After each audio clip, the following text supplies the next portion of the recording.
ভাইজান, আপনি কোথা থেকে আসছেন? আপনার নাম কি? আমার নাম জিসান। আমি কুষ্টিয়া ভেড়ামারা থেকে। আসসালামু আলাইকুম রহমতুল্লাহি ওয়া বারাকাতুহু। এলপিজি বাইক সেন্টার থেকে আবারও চলে আসলাম আপনাদের সামনে। এক ভাই এই সুদূর কুষ্টিয়া থেকে বহুত দূর থেকে আসছেন শুধুমাত্র গাড়িতে এলপিজি করার জন্যে। আমরা সেই ভাইয়ের থেকে আমরা কিছু কথা শুনবো।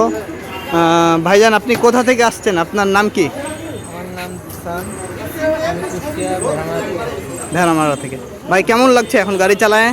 গাড়ি তো অনেক ভালো পাচ্ছি। গাড়ি আগের থেকে ভালো। যাক, আলহামদুলিল্লাহ।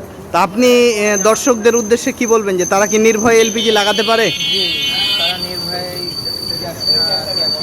গাড়ি চালাতে যাক, আলহামদুলিল্লাহ। তো এই যে দর্শক দেখতে পাচ্ছেন, দর্শকের মুখেরই কথা, এবং যারা লাগাচ্ছে তারাই বলছে, যারা লাগায় না তারা নানান ধরনের কথাবার্তা বলবে, এই হবে সেই হবে, ব্লাস্ট হবে, টান কমে যাবে, নানান ধরনের কথা বলবে, এলপিজিতে অনেক সমস্যা হবে। কিন্তু যারা লাগায় তারাই কিছু তারাই রিভিউ ভালো দিয়ে থাকে। আসসালামু আলাইকুম।